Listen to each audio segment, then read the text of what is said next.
Thank you, Mr. Chairman, and thank you all, gentlemen, for your time here today. And I really appreciate the work that you all do on behalf of the hundreds of thousands of young men and women that put their faith in their leadership, their chain of command to take care of them, and you all do that magnificently. For sake of time, I do want to dive a little bit into retention and recruitment. I brought this up in previous hearings in past years.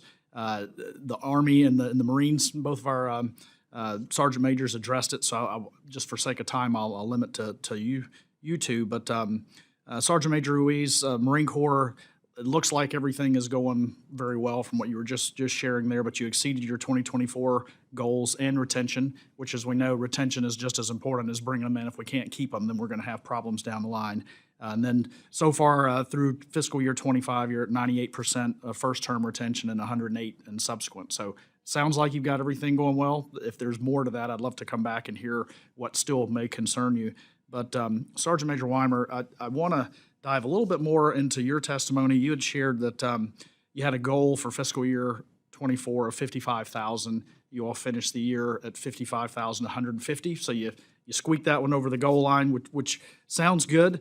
But on closer look, you also shared that the retention was 52,289 for fiscal year 24. I'm not sure what the goal was, but the goal for 25 is 54,800. So I don't know if you were short of the mark on the retention.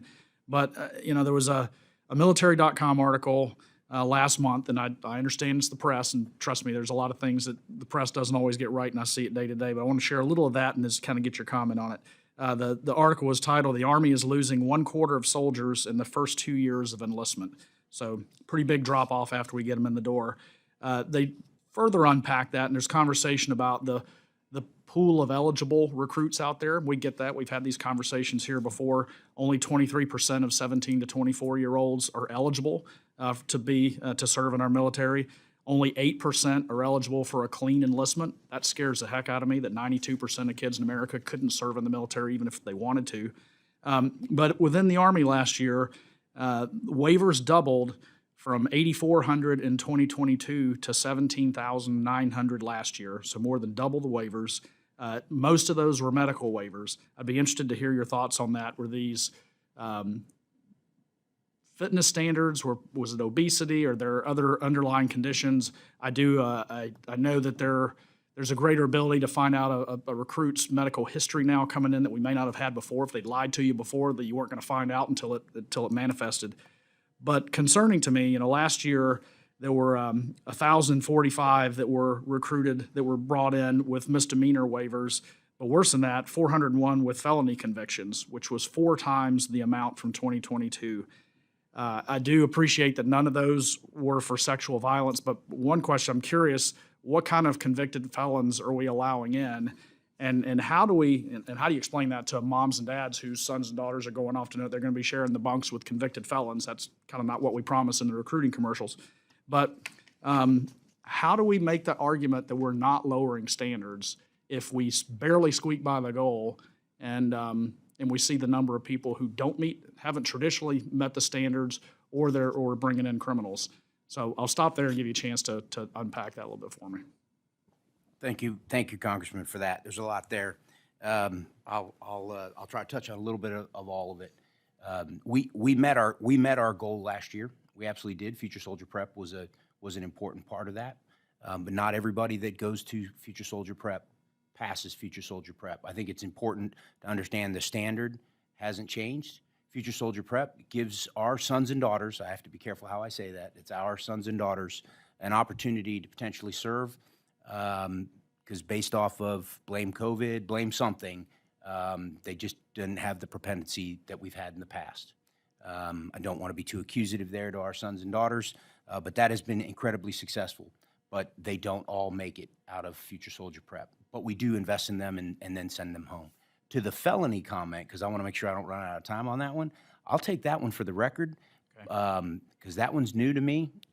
But military.com, I'm just reporting what was was in the article, but that's what they said. Basically, your felony, yeah, it was I'll take quadruple that what one, it had sir. been 2 years before. Okay. I'll take that one. That one stings a little more than the rest of that, because I agree with you, especially with a daughter that'll be commissioned here in 2 years.